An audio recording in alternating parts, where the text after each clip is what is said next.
Welcome to another episode. Actually, we are rebranding, so it's the first episode of the Attorney Sekou Podcast. Wow. Yeah. The first one. The first one. And me are the number. And so it used to be Let's Talk Immigration, but we're changing gears for 2025. Okay. So what is it now? It's about everything. Immigration, entrepreneurship, life. Nice. Everything. Nice. But although immigration is important. Immigration is very important. Yeah. And we've been blessed he's no stranger to the Caribbean, no stranger to social media. I'm actually a big fan from he's had like 20,000 followers years now. Majah Hype. Yeah, man. Welcome. Blessings, big up yourself. Blessings, man. Big up yourself. Yeah. It's been a long time brewing from I saw you at the Improv 2 years ago? Yeah. 2 years ago. Yeah. And I see you both start the tour again. Mm-hmm. Well, I'm on tour right now. Okay, so you're on the tour right now. Tell us about the tour. Just traveling, spreading love and laughter across the globe. Yeah. Internationally known. Mm-hmm. I just got back actually from the Virgin Islands. Before that was Bahamas. Before that was Dominica. Hold on, so is it entertainment tour or comedy tour? Comedy tour. All right, because I see you do both. Yes, I see you do both. All right. Yes. All right. So, just traveling all over the place. This weekend I have Atlanta. Mm-hmm. After that I'm going to St. Kitts. After that I'm going to Antigua. I'm just all over the place, Okay. So, yeah. That's cool. It's a blessing. So, a lot of people non-Caribbean people ask me, mm-hmm. Majah Hype, I just see his video. Where is he from? Mm-hmm. Most people, because you always do so many accents, right? Yeah. So, where exactly are you from? I'm from a place where there's only love. Yeah. My mother's womb. And I like to keep it that way. Yeah. Let me say this, right? For the most part, most people know where I'm from. Yeah. For the most part. Mm-hmm. People who know me for a while mm-hmm. and know what I've been doing before comedy, they will know where I'm from. Okay. But aside from that, and the funny thing about it, Sekou, is that it was never a plan to hide my nationality. It was never a plan. It was just me just doing what I do mm-hmm. and just taking advantage of the many different talents that I have. Mm-hmm. And one of the talents is to be able to do multiple accents. Yeah. And when I started doing that, I figured, because I come from the old school where once upon a time, Jamaicans never listened to soca. Mm-hmm. Trinidadians never really listened. I mean, they listened to dancehall, but them never really gravitate to the culture itself. Yeah. Okay. Everybody was really secluded and segregated within their own culture. Okay. Before I became who I was, mm-hmm. right? And I didn't like that, because I figure we as Caribbean people, no matter where you come from, all of us, when you come to the States, mm-hmm. or when you come to the bigger foreign countries, mm-hmm. all of we is under one umbrella. One umbrella. You understand? That's facts. One umbrella. So I've had people, say, I've heard people say, where you from? And then if you say somewhere, it's like they don't even know what you're talking about. You understand what I'm saying? I've experienced people say they come from Guyana, and people is like, so where in Jamaica is that? But you understand what I mean? So it's like people were so ignorant to the different islands and the different countries of the Caribbean. Okay. And I was just like, boy, this are one of the reasons why Jamaica gets so much blame too. Yeah. Because them just take everything and just put it under the Jamaican umbrella. Exactly. You understand? So I remember one time I was in a club, and there was a guy in the club smoking in the club, and the security was straight American. Yeah. And he was like, I went outside and he was like, yo, this Jamaican dude is in there and he's smoking. And then next time I catch him smoking, I'm going to throw him out. So he go back inside and catch the man a smoke and throw the man out of the club. Yeah.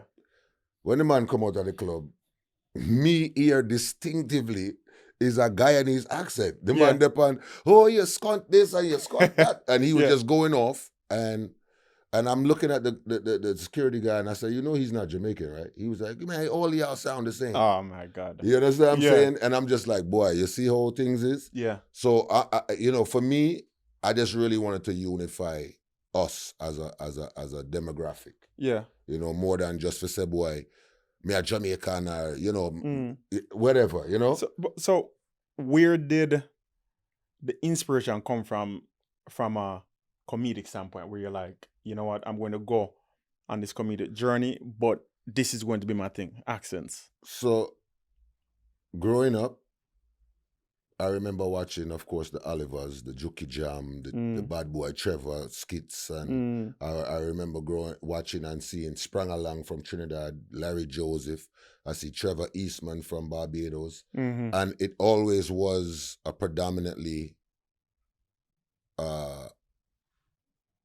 like Trinidadian crowd. If you was talking about Larry Joseph or Springerling, Yeah. If you was talking about Trevor Eastman, it was a predominantly Barbados crowd. If Absolutely. you was talking about Oliver, it's a Jamaican crowd. So yeah. I wanted to kind of bring all of us to one place where it's a melting pot where we can all laugh, and especially laugh at the stereotypes. Yes. Because when you come to the States or Yeah. you go to Canada or England or anywhere, there's so many stereotypes that the people in the Caribbean have no idea about. We that live here experience it, yeah. right? And we know it, right? Yeah. So it was just me just playing off of the stereotypes of how people view us. You know what I'm saying? Yeah. And it was just like, you know what? I'm gonna use those same stereotypes and turn it around and make it funny. Yeah. Because at one point it was disrespectful. You Very understand? true. If you Very, come very here, true. if you come here in the late 80s, early 90s, you experience people that call you banana boat, coconut, and all of these kind of different names. Yeah. You know, you experience that. Enough of us had to fight our way through. Yeah. You know what I'm saying? Literally. Mm-hmm. You know? And it just became something that I just say, you know what? Instead of letting it bother us, we can make fun of it too. Yeah. You understand? The same way Americans use the word Nigga. Correct. Right? It was a derogatory word at once upon a time, but now you hear the kids them use it. It's like mainstream. Do you understand? So So yeah, that was my purpose with it. okay, so you said fight our way through, right? So as a Caribbean man yourself, do you feel like your journey as a Caribbean man contributed to your success right now? Absolutely. Because they say you are the king of Afro-Caribbean Absolutely. comedy. Yeah. Absolutely. Oh. Because, all right, watching the difference in our culture now, seeing soca artists making songs with dancehall artists, seeing, you know, people being open to other people's culture. Them thing that wasn't going on before. No, none time. You understand what I'm saying? So yeah. me creating this platform and this space where we all, because all right, when I first started doing my comedy, I did at the time it was 15 seconds on Instagram. And I would do 15 seconds of each island that I was capable of doing. So it would be Jamaica, Trinidad, Guyana, Haiti, you know, Grenada. It would be all of these different, you know, sketches within the 15 seconds. And it was a platform where all of us could come through and have fun. You know what I'm saying? I even joked about how, like I said, Jamaicans never really used to listen to soca. You understand?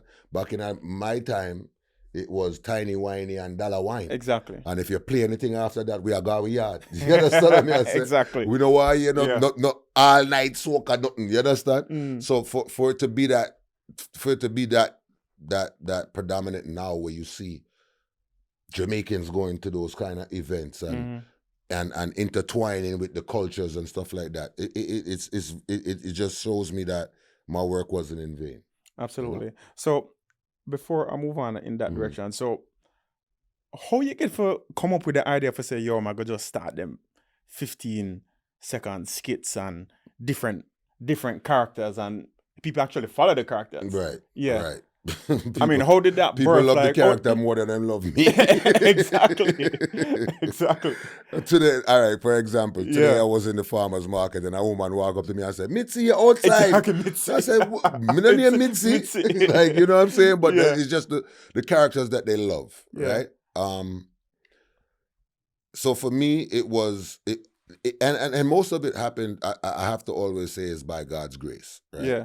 Because when I first started doing my sketches and stuff like that, it was never, I never planned to be the only person in the sketch. I never planned to make characters. It was because the longevity of the career. So for me, I always wanted to collab with other comedians and whatever, or bring people into it and play certain parts. Yeah. But the people who are linked to it never played the parts properly.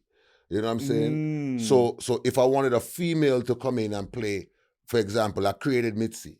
Yeah. I created Petian. I created all of these different characters, female characters. And when I linked certain women to do it, they just didn't play it properly. Yeah. So I say, you know what? I gotta deal with it. I mean, I forgot to deal with it. Yeah. You see me? And that's where those characters came from. Just like the Russ. The Russ, to me, is my father. You know what I'm saying? Oh, okay. It's just, you know what I'm saying? So I just recreated my father's image. Yeah. You know what I'm saying? And created the Russ. You know what I mean? Even Grandpa James, everybody know the older Caribbean people is the people who don't care what they say. Yeah. They say whatever they want. They don't care how you feel. So this is why, you know, all of these characters was created. But for them, a lot of people don't even really know that I was a electrician before I was a comedian. Really? Yeah, I went to school and got my degree and everything for. Oh, yeah, I say. Yeah, so I was living a good life. I'm making 6 figures, enjoying my life, being an electrician. You know what I'm saying? And I got laid off. So I was doing it for like 13 years and I got laid off. And when I got laid off, at that time, Instagram was only pictures. It wasn't videos yet. So we used to put up like memes and joke around with memes and stuff like that, pictures and stuff like that. But you were always the person making people laugh. Always. Always. From day one. From day one, okay. From day one. Yeah. Even around my family, all of them used to always say to me, say, yo, you're supposed to be on one stage, you know. Yeah. You have to go up on one stage. All right, so I was on stage, but I wasn't on stage in this capacity. Okay. So let me just give you some quick history. I play 7 different instruments. My main instrument is the alto saxophone. People hear this? And not those multiple accents, but no, multiple instruments. Yes. All right. So my main instrument is the alto saxophone, and I've been playing that since I was 8. Really? Yeah. Does anybody in your family have my grandfather? Okay, so my grandfather had a band. Okay. And he was one of the most popular bands out there. I mean, he used to play for Bob Marley. He used to play for Sparrow. He used to play for all of the people who you could think of, right? So even it's so crazy because my mother just showed me a flyer with my grandfather and Bob Marley on the same flyer. Wow. You understand what I mean? Wow, that's so it's huge. like, yeah. So you know that I cherish that. Yeah. You know, and my grandfather was one of the founders of the Labor Day Parkway parade in New York, Eastern Parkway. Okay. So I grew up around music. Growing up around music, you know, I remember him taking me to, you know, New Year's Eve balls and stuff like that. 8 years old, I'm out 2, 3 in the morning playing music.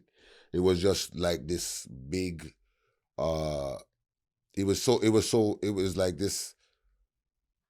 Like people seeing an 8-year-old playing in a band at that age was just like, yo, the youth you're bad, you know? Yeah, man. So it started from there. Yeah. Then I started, well, you know, the new era was transitioning where, you know, things were going more digital than analog. So still playing instruments, but having to adapt to, you know, the Planet Fats and all of these digital things. And I started producing. Oh, okay. So I started producing and I also started singing myself. Okay. I produced songs for Munga and the Rebel. Yeah. Taurus Riley, Egyptian, you name it. So that means Eva Rifle is Rifle. Is subconscious to you. Yes, absolutely. Eva Rifle is definitely. So what I've learned is.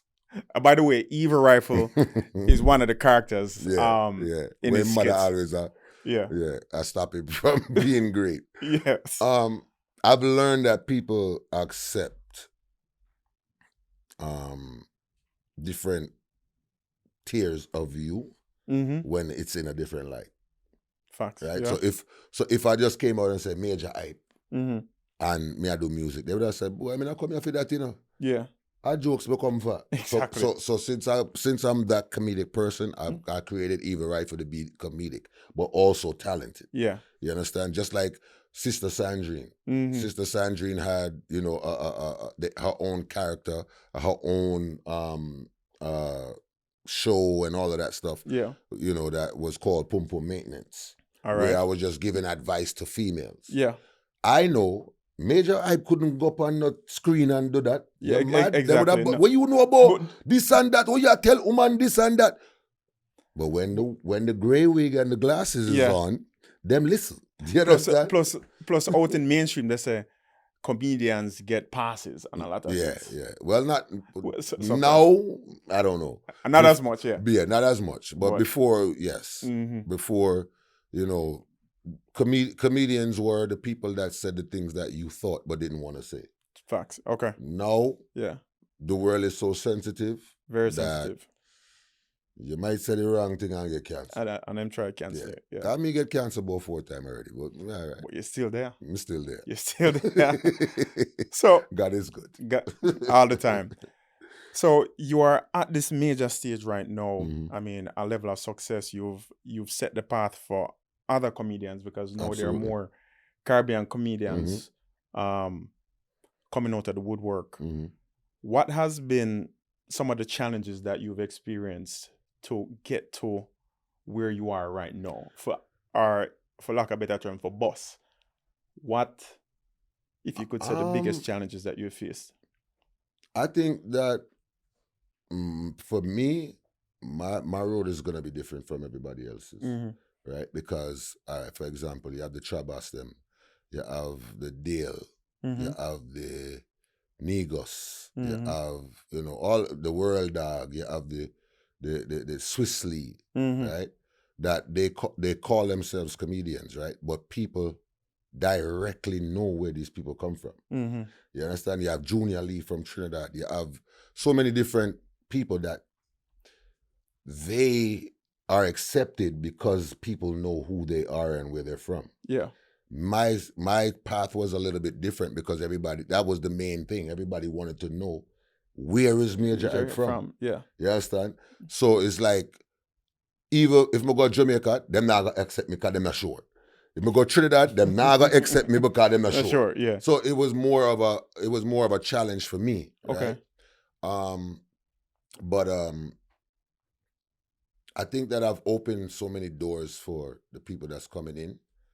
That is because remember, it wasn't really accepted before me. Before me, yes, you had Trabas that did YouTube skits and stuff like that, but nobody actually doing stand up. That's true. That had a name, right? Because I'm sure there was people out there doing it, but it just wasn't accepted at the time or whatever. They wasn't as big or whatever. Yeah. However, you know, the gap between Oliver and Majah Hype, it was just silence there. It was it was a gray area, right? So now that I'm doing skits and I also did stand-up comedy, it's like, okay, now doors are being opened. If you think about it, like even if you go back and watch like Breakfast Club and these interviews, Majah was the Caribbean person that opened that door. 100%. Before you probably had maybe, let's say, Sean Paul, Shaggy. The rest of them, nobody never go up there. Yeah. Nobody never, you understand? Nobody wasn't inviting no Movado up there. Or no, you understand? Until they realized that, listen, we well-rounded, bro. We got, yes, the dancehall music is there, but we also got a comedian, we also got a poet, we also got a this. Exactly. You understand me? Yeah. So it was like more, and then I got the show on BT, you know, the Majah Hype show and all of that. And so that was huge. Yeah, you know, so it was just like kicking down doors for other people to walk through. Yeah. You know? Do you feel a sense of responsibility? I'm always gonna have a responsibility. And I realized, I never realized that until I started being more boisterous on my opinions. My opinions matter so much to people that I got so much backlash for the things that I said. Yeah. Wow. And I didn't think that people would take it the way that they took it. You know what I'm saying? For example, there was a thing where somebody asked me about Guyana, and they was like, "Is Guyana Caribbean?" And I was like, "No, not demographically. Yeah. Culturally, yes. Yeah. But they took it in such a negative way. Yeah.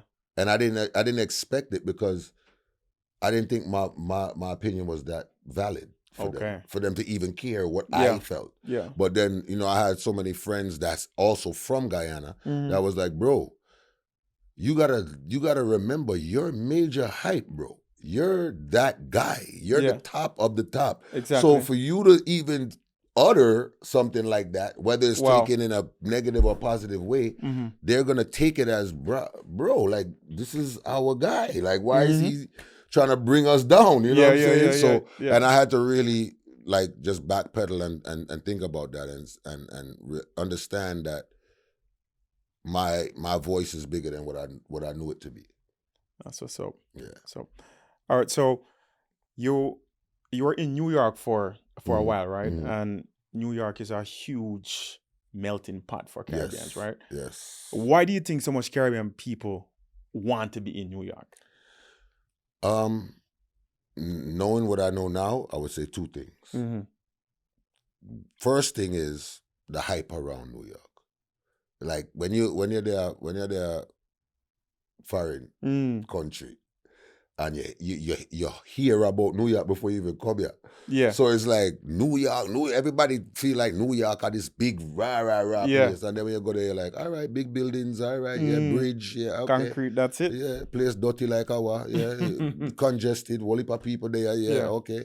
You know what I mean? But before you even touch American style, you hear about New York all the while. You hear about, and you always have a cousin who live at Queens. You have a friend who live at Brooklyn. You know what I mean? So that's one of the reasons. But then after you get acclimated, you say to yourself, why me I pay $4,000 in a rent? I can't do over there, so I'm paying 28 or 25. Yeah. Right? That's one of the reasons. The second reason is a lot of people overstay their visas. A lot of people have them landing and them just stay. Yeah. And we all learned and know that New York is a sanctuary state. It's a sanctuary state. So you're quicker forget dip somewhere else more than forget dip in New York. So, that's two of the things that I know personally, So, I mean, being the person that you are, what are some of the challenges that you see like immigrants in New York face on a day-to-day? So New York is a hustle and bustle state. Right? You can't always find work in New York, whether you're legal or you don't legal. Yeah. Right? Because you have under the table work where you gotta go on. One of the challenges is the disrespect will come with that. You see when somebody knows say you're on the papers, them treat you any way they want to treat you. That's so true. Remember say you can't go to nobody. Well, you can, but a lot of immigrants don't know that I can't report that money, Yeah. You understand? You know what I mean? They don't wanna ruffle no feathers, That's so it's true. Like they just take it. Yeah. You know what I'm saying? And that's one of the challenges that people go through. And then of course, well, before they implemented this illegal immigrant ID that they have now, before that, you never have no ID. You never have nothing. So when you want to get an apartment or somewhere, you have to go rent a room. You have to go rent a room and share kitchen and bathroom with somebody, and you're just under the radar. You know what I mean? And that was a thing that, and people. So so when I talk to so much people in the Caribbean, they have no clue and no idea of how foreign really is. No, not you at know all. what I mean? It's like and then like even when they reach, because so I just opened an office in New York, probably like a year and a half now, and just integrating into that community, it's a complete different culture from Florida. Absolutely. A lot of the people that I meet there, clients and those people in the streets, I mean, they've been there 15, 20, 25 years, no papers. Easy. But they feel it's a different comfort level. Them just feel like if you stay out of the way, you're all right. Yeah. And people need to know that you don't necessarily have to live under the radar. Correct. But that is the mentality that Yeah. that we have as Caribbean people. Like, Yeah. yo, just live under the radar. No, don't get in no trouble, and you're all right. Yeah. And it's crazy because one thing I tell like my Caribbean people and like especially Jamaicans is that, yo, we are so talented, right? And if you can make it out of Jamaica, if you can make it out of the Caribbean, US should be easy peasy. But a lot of them come with the Jamaican mentality of cut corners, Of course. know somebody, give somebody a thing and A can link hustle yourself. and link yourself. and they just stay at one level instead of really maximizing them full potential. Yeah. Well, one of the most important things to me is that in all aspects you have to educate yourself. Right. 1000%. So if you're coming a foreign land, because all right, so I'm gonna watch all some people. For example, there's I'm not gonna name any names, but there is a content creator that has faced challenges on TikTok and get locked up and all kind of thing, right? Yeah. And end up come back a road and this and that, asylum, this, that. Okay. Right? Okay. Right? You probably know Yeah, what I'm yeah, talking yeah, about. yeah. No, I know. Yeah. All right. Me see people in the comments. People that don't even live in America, them feel like them know the law more than America. Yeah. People were there America, you know. And I give them 2 cents and I give them input and this and that. And I'm just sitting under there and I'm just looking at the comments and I'm like, boy, them people are so lost. Yeah. You know, they comparing Jamaican law with American law and this and that. Which is and crazy to me. boy, you can't do this, and giving advice, telling people, you basically trying to send people home. Like, you understand? Yeah. Like, what kind of foolishness you tell people in the comments? You know what I mean? And it made me realize that sometimes you gotta not sell out your culture, but you have to take yourself out of it so you can look in. Yes. And see what's going on. And then you have to educate yourself about these things. You can't just take hearsay or you watch a one Sekou video and you feel like you know the law. Exactly. And this, you understand? Because some of them people that them follow you, know, they feel like them have it all down pat. Exactly. But the crazy thing is them seeing people that in the comments, yo, them run me down and say a foolish matter. All right. No go so. So you're schooling and you're exactly. All of them things don't mean nothing. No, yeah. Okay. Yeah. Because somebody did tell them. Exactly. Okay. And you made a good point, you know, and it's something I preach all the time in terms of your circle. Like a lot of Caribbean people come here and they want to grow, but the growth is limited because they keep the same people around them. Of course. And it limits their perspective to move forward in the country. I know somebody that's been in America for 20 years. Yeah. Don't have no papers. And all that person do is par with people where don't have no papers. And people were just in the mind frame there. Yeah. You understand? Mm-hmm. And I'm like, how do you expect to flourish if one of my mentors always told me, if you're the smartest person in your crew, you need to lose that crew. Yes. Because you have nothing to learn in that crew. If you're the smartest person, you're only giving, you're not taking. Exactly. You understand? Exactly. So you have to surround yourself around people that is educated, people that is successful, people that is open to, you know, reasoning and stuff like that. You can't just be around the same people. So you're gonna you leave. All right. So you make say for example, you come from Matches Lane, right? You leave Jamaica and a par with a bag of people where come from Matches Lane. Yeah. We're in the same position with you. So you go and still a run boat in America. Oh God. Oh, that will work. Yeah. Oh, that will work. It cannot work. So and then this is where this is where the mentality comes from, because people always are gonna say rich and switch. Yes. This is something that every Caribbean person don't want to be called, or they don't want to be labeled as rich, right? And switch, yeah. Rich and switch. So what me come here for do? Rich and stay. What me come here for do? Broke and stay? Broke, yeah. Must be broke and stay. Me come here for broke and stay then. Because if I'm around people that's all right, you sell weed, you do this, you do this, and me I try make it in a life where I don't have to go visit prison and this and that. So what am I going to do? Stay around the same company? No. I have to take myself away from that. Yeah. So at the end of the day, you know, it's a thing where mentally, everybody, boy, I can't just turn my back on people. It's not about turning your back, because if I'm not good, then how can you be good? And plus, everybody can't come.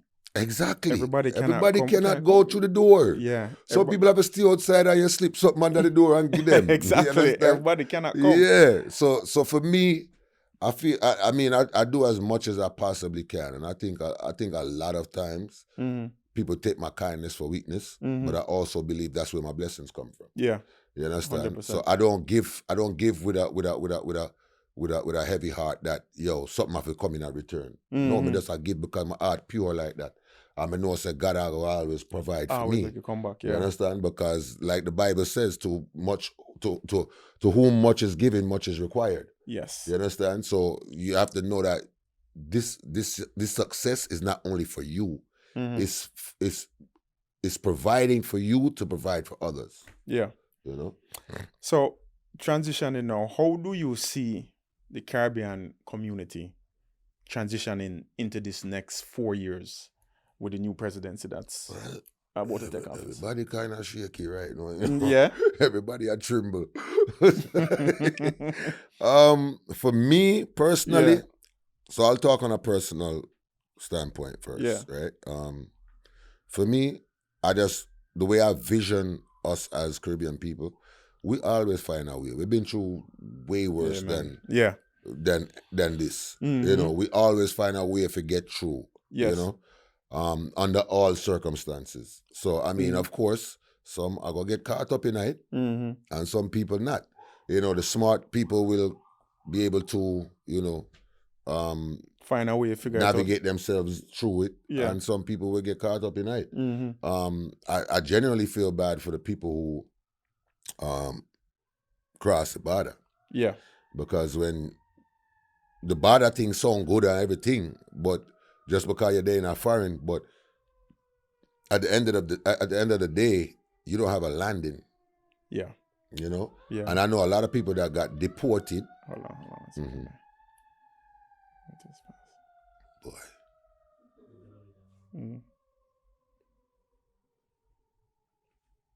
Yeah. I know. Okay, I like that. At the end of the day, I know a lot of people that has been deported and came back through the border. Yeah. Them people that have nothing to look forward to. No. You have nothing to look forward to. But it's like, bro, you just here until.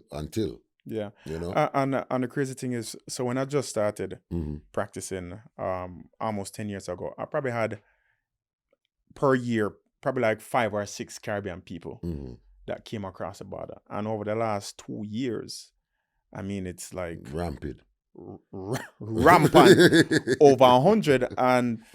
But the biggest thing with that is, I mean, yes, people are fleeing, people have issues, right?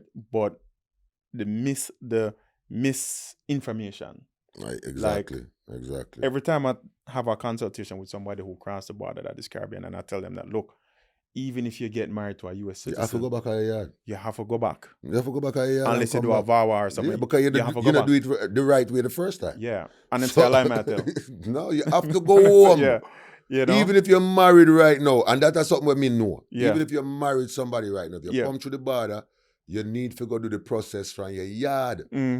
That's how the thing go. Yeah. Because them not have no recollection of you being here. Yeah. You understand? You come through the back door or whatever. Yeah. You understand? And that's why I always tell people, like, you see, if you have a landing, you're in a better shape than anybody else. When you go through the airport there and stamp your book, you're better off. Yes. I always tell people that. Yeah. You know, and like I said, it's unfortunate for a lot of people that come through the border because them go, they are one place and then here say, why border? I run the thing. None of them not in a danger, you know. No. We could keep it real. None of them not in a no danger. None of them, nobody now run after them and try unalive them or nothing like that. Then just hear say, yo, that one they lift up, and this man they lift up, and that woman they lift up. How them lift up? Them go to the border. What? Me I lift up too. And then just end up lift up. Yeah. You understand? Enough of them people here where come to the border, them never got an embassy yet. them never even try to get a visa, much less. Yeah. Them just said, boy, you know what? I just I run the thing, I just me I go. Mm-hmm. So I feel bad for those people, Mm-hmm. you know. But I mean, like I said, Caribbean people, we're strong people, and we make it through. Resilient. I always find a way. You somewhere. know, yeah. I mean, I'm hearing stories from even the 60s and 70s when people used to come here, so and them have to sleep in a car and sleep in a people's house back and, you know, all of these things. I've heard those stories. Mm-hmm. So to me, it just makes me know that we really push and get through anything. Because if you really look on it, let's just be 100% honest and transparent. If you look on it, when you come to the States, the totem pole, Caribbean people is on the bottom. We're on the bottom of the totem pole.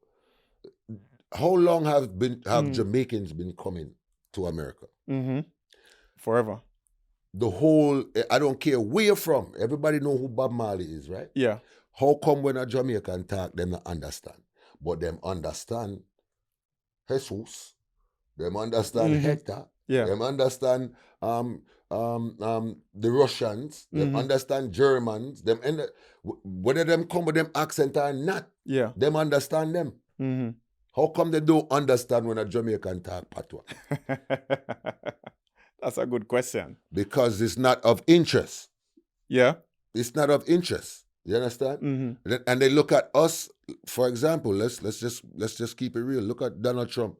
When Donald Trump go on the TV, him say what him feel. Mm-hmm. And that is one of the reasons why me even rate Donald Trump. Because you know what you're going to get with Donald Trump.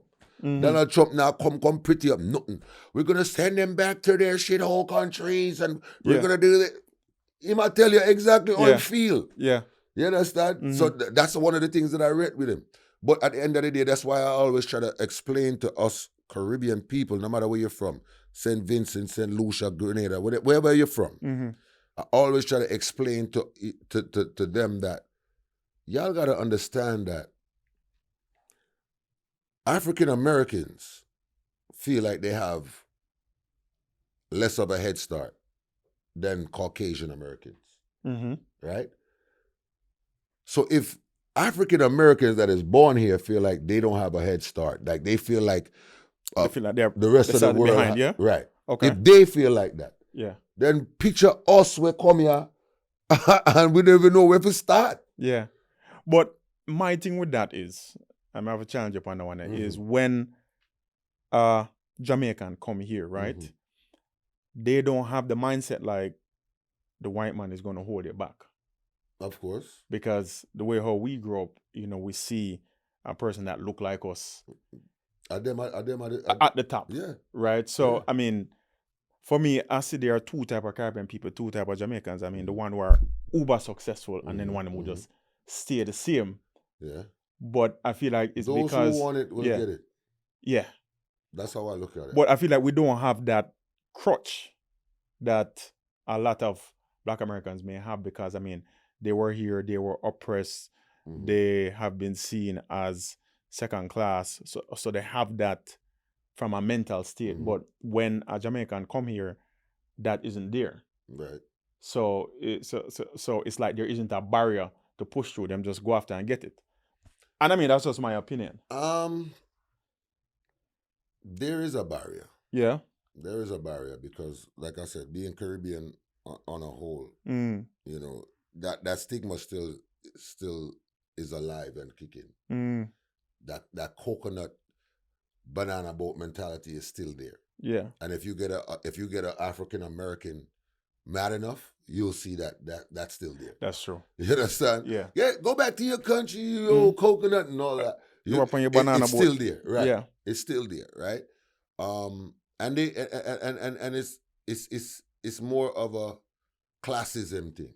Yes, definitely classism. Yeah. So at the end of the day, you're not gonna see any Caribbean person just come America and get all kind of opportunity. It not gonna work so. It not gonna work so. You have to go through channels. Yeah. Do you understand what I mean? And for example, let's just keep it real. If you come from the Caribbean, right? And let's say you come here in 8th grade, right? you're not 8th grade in a Jamaica or in the Caribbean. When you come here, so you gotta go a 7th grade. Them I put you back a grade. You understand? Yeah. So from there, you already have a challenge. Yeah. You understand? Okay. Because they look at us like, well, your education ain't up to our par.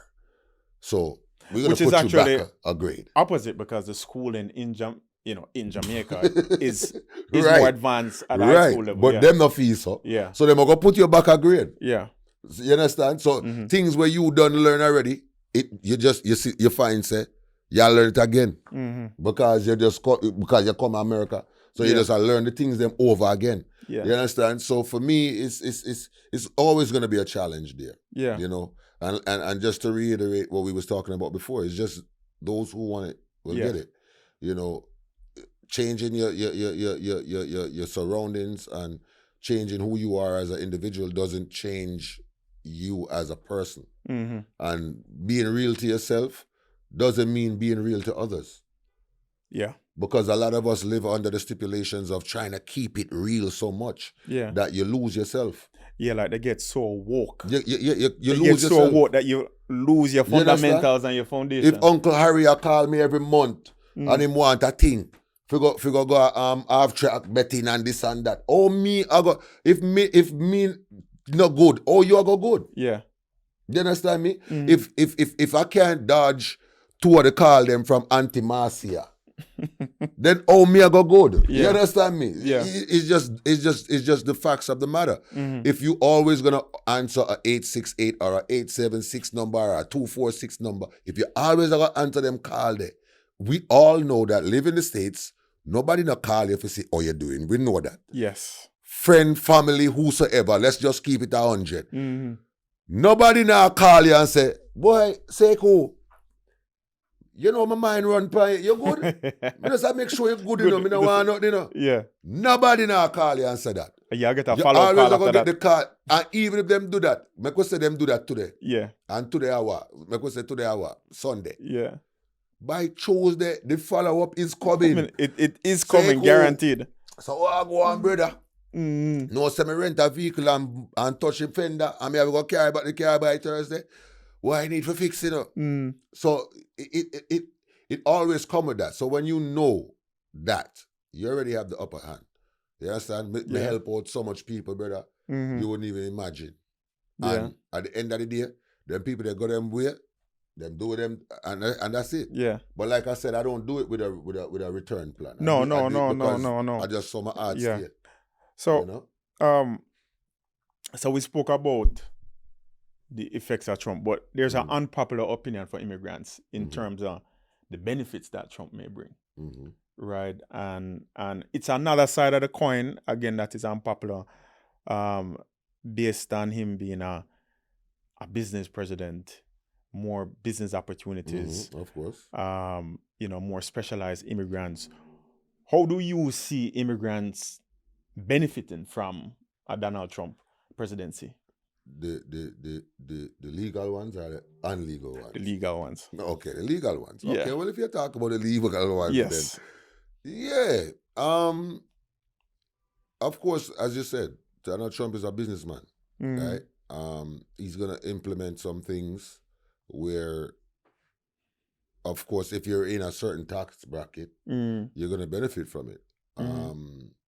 I don't think he had the people that's making $30,000 and $40,000. I don't think he had them in his plan. So I haven't seen anything about that yet. You understand? And him now got to think about that because he can't relate to that. Yeah, right. He can't relate to that. He probably put somebody in place that could probably, implement something for them. But and that's where once again, bettering yourself, educating yourself, putting yourself in a better predicament so that you can get the advantage from that. Exactly. Trump, yeah, to me, and which everybody knows, he's a businessman. Some people say he's racist. Some people say he's not. I don't. That to me, that doesn't bother me. Yeah. Long as I can feed my family and 100%. and I'm good. Mhm. That's all I really business about. I don't business about, because any businessman will tell you, keep feelings outside. Yeah. Any businessman will tell you that. Mhm. Feelings that have nothing to do with business. Yeah. At the end of the day, it's all about this green, this money. You Yeah. understand? So if you can feed your family or not. right. You understand? Yeah. So I mean, as I said, for me, I feel like, we navigate through a lot of different things, and we Mm. better ourselves in general. Yeah. And there's always ways around stuff. Trump make you know that.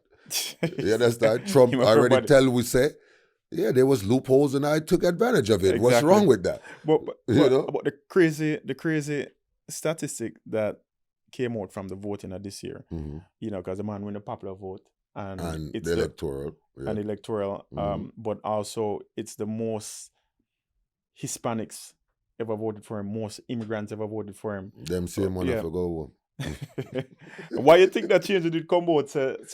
And I mean, I've met a lot of Jamaican immigrants who are citizens or even Mhm. green card holder, and citizens, and Mhm. say, "Yeah, I'm gonna vote for Trump." I'm Mhm. say, and I'm asking why There's are many the immigrants? different there's many different reasons why. Mm, What I've heard, yeah. right? Number one, they never trust Kamala Mm-hmm. because them say, boy, you did in there for 3.5 years, and we not say all of these And- things where you talk about. Yeah. So how now all of a sudden you're gonna go in there and do this? Mhm. But now people always also was saying that she's the vice president and she can't overstep what Biden I do. But it's to me, it's one administration. Mhm. So you guys supposed to be working together, right? Mhm. And then people are upset about the border. Yeah. A lot of people, I don't care, even Caribbean people, Mhm. even people that is not born here, they're annoyed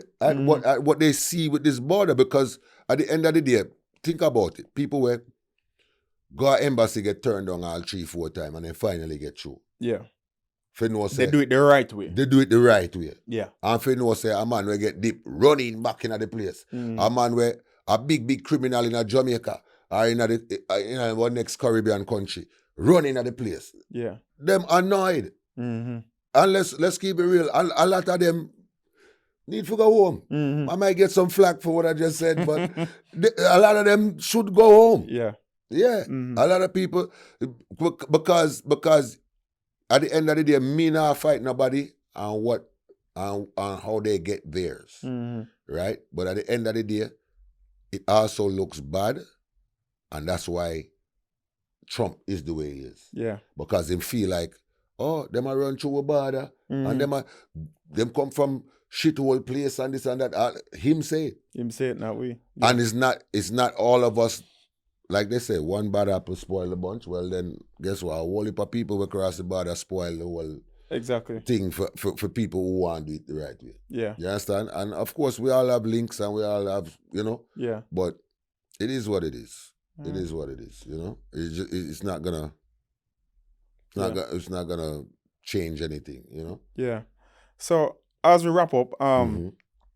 how do you see Caribbean comedy globally now?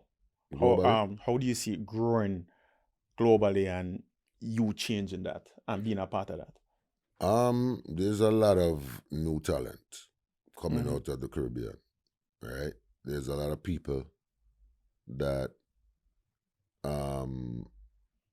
they have more confidence Mm-hmm. in becoming who they want to become. And I commend all of the comedians for bringing their version of what they call comedy. Yeah. Because everybody has their own version of comedy. Mm-hmm. Not everybody could go on a stage and stay up there for an hour and a half or That's 2 the hard hours. part. You understand? That's the hard part. Everybody knows that being a public speaker is one of the hardest jobs in the world. Mm-hmm. Add laughter to that, and having people laugh for an hour, 2 hours, Mm-hmm. is one of the hardest jobs in the world. Yeah. Right? So I commend the people who are not doing it for just a check. Yeah. or just for hustle out the business. I respect the people that value this craft Mm-hmm. and the people that study the craft and respect the craft and the people who bring their own creativity to it. Yeah. You know, I've watched so many comedians. When I first started doing my skits, and like I said, it happened it just happened that way, right? But Mm-hmm. I never planned to just be the only person in a sketch. Yeah. And when I started doing that, people was like, "Yo, this man a madman, you know, he might talk to himself, you know." Mm-hmm. The man, like, Yeah. you know, Yeah. the man, I'll put on a wig and I'll go on like a somebody else and this and that. I watch all of them Yeah. follow that same pattern. Mm-hmm. If you watch majority, 90% of these new people that say they are comedians, Mm-hmm. them are do the same thing right now. Yeah. You understand? So to know that I've created a lane for Yeah. people to be self-reliant, Mm-hmm. because that's what it really was. Mm-hmm. Being self-reliant and not waiting on somebody when you call them and say, "Yo, I need you to come play this part." Okay, I'll be there at 8, and you're there from 12 o'clock waiting on them. Mm. You know, you Yeah. understand what I'm saying? So I respect the whole craft of it, and I respect all of the people that's coming into the business and doing what they're doing. I don't respect the people that are thieving. The people, because I've sat down and scroll through Instagram and see people remaking my videos. I've seen stand-up clips of people remaking my jokes that I do on Really? Oh yeah.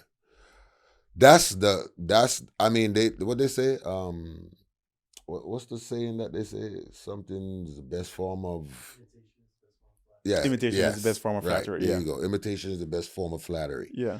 I don't care about that. Yeah. Me, I go call you. Yeah. Yeah. Call them You out. see, if because I mean, I've been doing this for the last 12 years. You build this brick by brick. Brick by brick, and it's not easy Yeah. for still there so and be relevant Mm-hmm. to the day. Mm-hmm. It's not easy. So if I made a joke 10 years ago and I put on that joke there, I do this joke now. Well, then take one of them there from 10 years ago. Where you gonna take my joke from now? Yeah. Yeah. No, me have to call you out. Yeah. So if me I go do a dancing video or me I go do a dancing joke about and comparing the old music to the new music, and then when me sit down and watch a clip and it's you retalking my joke, Yeah. it's so bad right now that people will see me do my joke and say, You would. "You take that joke there from such and such." Wow. As so bad it is right now. And nobody don't give no forward or no professional courtesy and say, Ray. So for me, I respect those who can be creative, Mm-hmm. those who could be original, because it wasn't an easy task or easy journey to be here for 12 years and not consistently do the same jokes over and over and over. That's true. You understand? Mm-hmm. People don't know what to expect when them come on my show. Yeah. You understand? They don't know if I'm going to tell that joke, if I'm going to tell this joke, if I'm going to, you know what I mean? Because I'm always trying to recreate different things and create new stuff. So even with my skits, my skits, I don't do the same skits. Nah, man, them evolve. You understand? They And I create and I do different skits daily. Yeah. So if I'm working that hard, who is you to come and teeth my thing? And just take it. Yeah. Yeah. True. You understand? So, you know, like I said, I just respect the people who are original and creative. Yeah. All right. So if you had anything to say to the person who is aspiring to be like you, or, you know, in your space, what advice coming up would you give to that person? The same thing what I just said. Be resilient, be creative, be original. Mm-hmm. Those three things will carry you so far in life. Yeah. You know, of course we all get inspiration from other people. I've got inspiration from Oliver, from Red Fox, from Richard Pryor, from Eddie Murphy. I've Martin Lawrence. I've gotten inspiration, but I've never actually stole from them. Yeah. You understand? I've created my own Yeah. thing out of what I got from them. Yeah. Right? So I mean, just that's what really makes you stand out. Yeah. You know what I mean?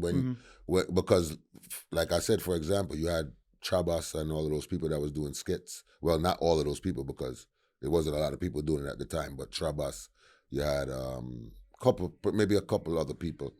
And what made me stand out was he wasn't creating characters. He was just playing his roles with his friends, with Famous, So Sick, and A.O. Pink, and Link, and Tree Dot. All of them was doing their thing. And when Majah Hype came out, it was something totally different from what Chabas was doing. Yeah, that is true. You understand? So everybody was like, how that man here where I play the Rasta man? And he might talk to himself. You understand? That's what gave me my edge. You know? So being original is always it's always gonna wear. I don't business how you look on it. You know, you being original, people want, even with music, with fashion, everything, everybody want a new look, everybody want a new sound, everybody want a new, you know? So being original is always gonna have that longevity in it. You know what I mean? So I just respect that. So that's what I would tell anybody who is coming into the business. Be you, be yourself. Of course, understand the difference from being inspired and being a thief. Yes, and understand that difference and just do what you love. You know, don't do it because you see it as this is a lane where I might be able to jump in. Because it not gonna work that way there. You understand? Because if you jump on stage, try not go up on stage with me. I'm not gonna run circles around you. Any collabs in the future? I'm always open and willing to collab. Okay. I'm always willing for that. But, you know, it's not going to just be with any and anybody. Yeah. You know, it has to be somebody that's serious as I am about my craft. You know, this is how I feed my family. This is how I take care of myself. This is my legacy. This is what I've created. So I don't really joke or play around with it. So it has to be somebody that sees things the way I see it. Okay. I'm not going to just jump in a something just because it look good for right now. Yeah. All right. Well, Majah, before I wrap up, tell people what's next, where them can find you. 2025. Yeah.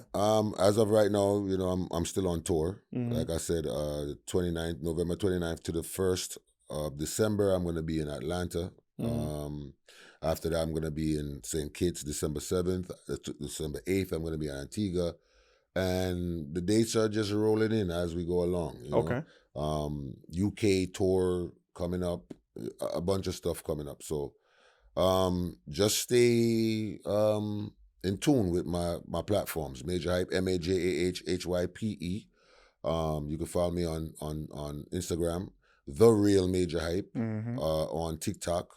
And of course, my YouTube channel is active every day. Facebook, same thing. Twitter, same thing. And we're just here, just spreading, you know, the talent and the love and the laughter. We're living in some very serious times. We're living in times where we need laughter. You know, they say music is for the soul, and comedy is for your heart. You know what I'm saying? It's a good one. You know, a smile a day keeps all the foolishness away, you know. So I love that. So yeah, man, that's just stay tuned, man. I'm just gonna go according to God's journey. Yeah. You know? Much respect, brother, man. Absolutely. Much appreciate love. your time. Definitely. Respect. Yeah, man. Yeah, man. More to come. Absolutely. All right. Yeah. That's a wrap.